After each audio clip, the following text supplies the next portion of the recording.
perderam 60% de sua força em 3 dias e nunca mais voltaram a atacar Kunming.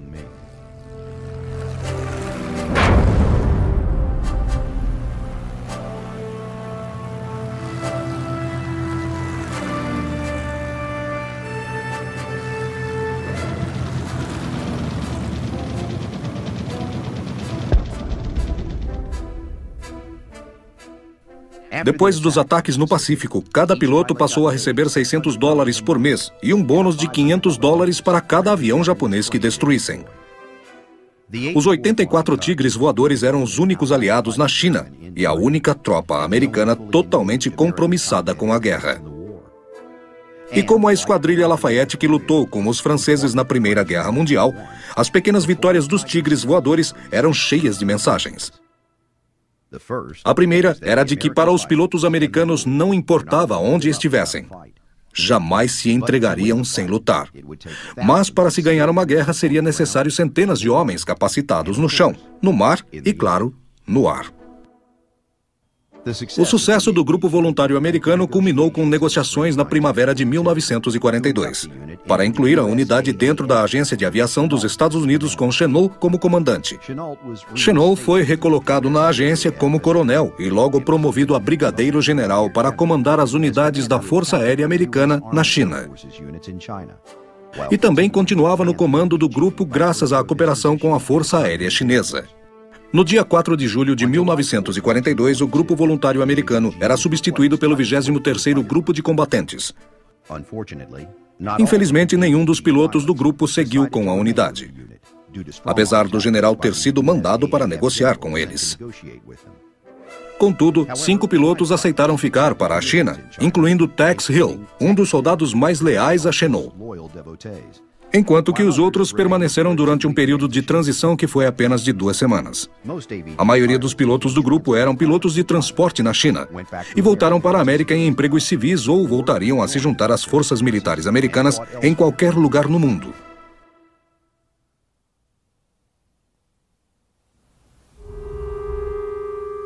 Quinto ato: Os Atacantes de Doolittle.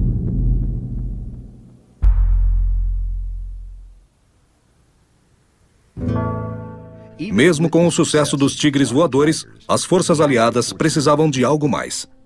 Os filipinos tinham se rendido. Os americanos foram humilhados e torturados em Bataan. Os nazistas já dominavam quase toda a Europa e o norte da África. As forças americanas no exterior precisavam de alguma coisa que desse moral àqueles que estavam nos Estados Unidos. Um oficial de submarino propôs um plano para contra-atacar os japoneses. E o coronel Jimmy Doolittle ficou encarregado de achar uma solução. Doolittle pensou e disse que era possível. Ele teve uma ideia muito audaciosa, algo que nunca havia sido tentado. Tanto que o exército teve que pedir aprovação da Casa Branca. O presidente ouviu atentamente pensando no que estava sendo proposto e deu uma palavra como resposta: vão. No dia 2 de abril de 1942, o porta-aviões USS Hornet rumou para o Pacífico. A bordo, os soldados de Doolittle foram informados da missão. Deviam seguir para um ponto 725 quilômetros a leste do Japão e fazer o que nunca tinha sido feito antes: lançar 2 bombardeiros B-25 do porta-aviões. Se tudo desse certo como planejado, eles jogariam suas bombas em Tóquio e seguiriam para campos de pouso na China.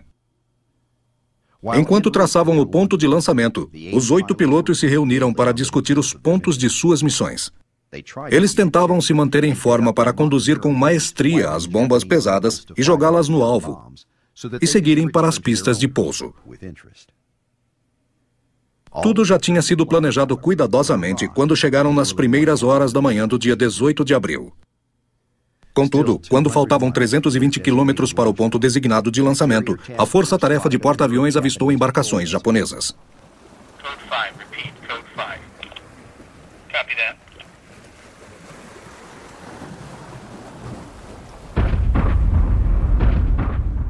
Os navios foram destruídos, mas permanecia a pergunta: eles informaram ter visto os americanos?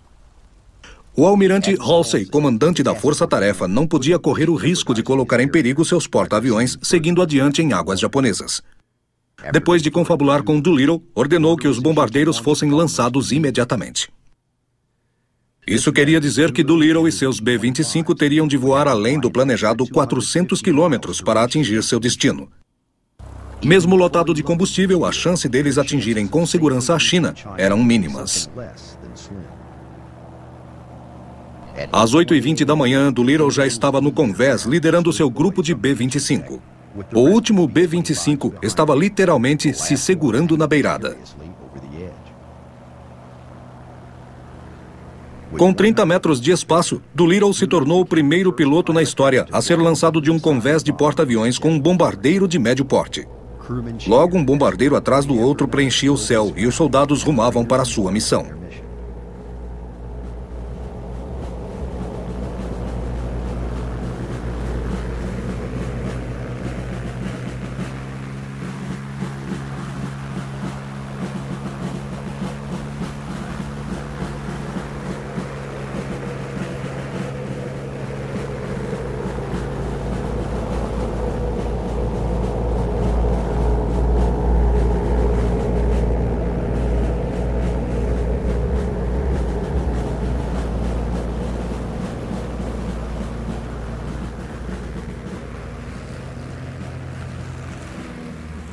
Assim que os soldados alcançavam suas marcas, soltavam as bombas sobre uma Tóquio totalmente despreparada.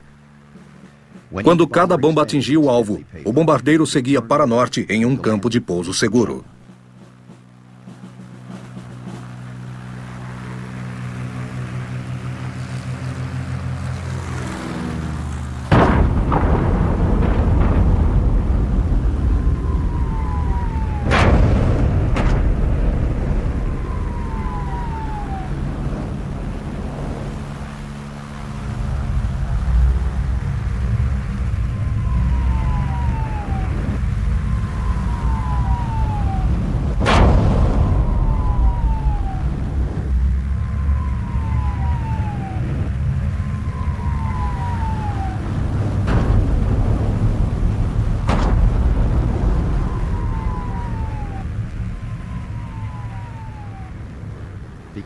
Devido ao mau tempo e à falta de combustível, nenhum dos B-25 foram capazes de atingir campos de pouso seguros na China. E imediatamente após o fim dos bombardeios e com suas aeronaves perdidas, Doolittle estava convencido de que sua missão tinha fracassado totalmente. Mas ele estava errado. O efeito militar na incursão foi mínimo. Mas embora os danos físicos pudessem ser reparados em alguns dias, os japoneses provaram do próprio veneno pela primeira vez. E isso mexeu com eles. Graças a essa incursão de Doolittle, a maioria dos pilotos de B-25 que chegaram na China ficaram em segurança devido à ajuda dos civis chineses. Mas os chineses pagaram um preço alto por dar abrigo aos americanos. Os japoneses aniquilaram cerca de 250 mil civis na busca pelos homens de Doolittle. 2 aviões foram enviados para a localização deles, mas falharam. No dia 15 de agosto de 1942, os Estados Unidos souberam, pelo cônsul suíço em Xangai, que 8 dos aviadores desaparecidos eram prisioneiros dos japoneses no quartel-general da polícia em Xangai. E que 2 pilotos tinham morrido com a queda de seus aviões. No dia 19 de outubro de 42, os japoneses anunciaram numa transmissão por rádio que os 8 haviam sido julgados e sentenciados à morte. Contudo, esta pena foi convertida para a prisão perpétua. Na transmissão por rádio, nenhum nome foi citado. A propaganda japonesa ridicularizou a incursão, classificando-a como fracassada. A maioria dos B-25 foi derrubado. Mas, na verdade, nenhum B-25 foi derrubado durante a incursão. Na China, Doolittle e os sobreviventes foram condecorados pelo governo chinês. E quando retornaram para solo americano, receberam a condecoração de heróis. Pelos seus feitos, o general Doolittle, um ex-aviador de show aéreo, foi agraciado com a medalha de honra pelo Congresso e promovido a brigadeiro general.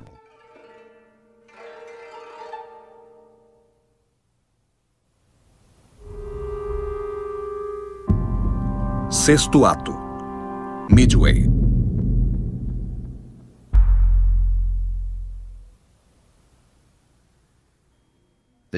Os japoneses sentiram a ferroada de um ataque em solo próprio, e eles não se renderiam facilmente.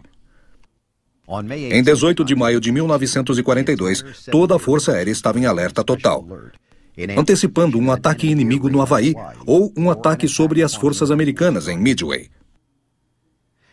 Em Midway, a Marinha trabalhou noite e dia para preparar defesas na ilha. E o Grupo 22 da Frota de Aviões da Marinha, o MNG-22, com base em Midway, foi trazido para incluir 28 combatentes e 35 bombardeiros. Finalmente, às 9h04 da manhã do dia 3 de junho, os aviões de busca fizeram o primeiro contato, quando um avião de patrulha pegou 2 navios de carga inimigos 756 quilômetros a oeste de Midway. O palco estava armado. Na tarde desse mesmo dia, 9 B-17s do Esquadrão de Bombas 431 surpreenderam a força de transportes japonesa que auxiliava aviões 756 quilômetros a oeste de Midway. Eles soltaram mais de 16 toneladas de bomba de demolição de quase 2.500 metros de altura. Os danos sofridos pela força de transportes foi considerável. Incluindo 5 ataques com sucesso e vários disparos que passaram muito perto, o primeiro golpe havia sido dado. Na manhã de 4 de junho, alguns aviões patrulhavam o céu, procurando pela principal força inimiga. Em minutos, eles foram encontrados. Informaram sua descoberta e os pilotos do exército responderam, levantando voo em busca de ação. E eles a encontraram no espaço aéreo. Todos os porta-aviões japoneses foram massacrados pelos B-17 e por bombardeiros que decolaram de 3 porta-aviões norte-americanos no oceano. Um por um, os navios japoneses pegaram fogo e afundaram.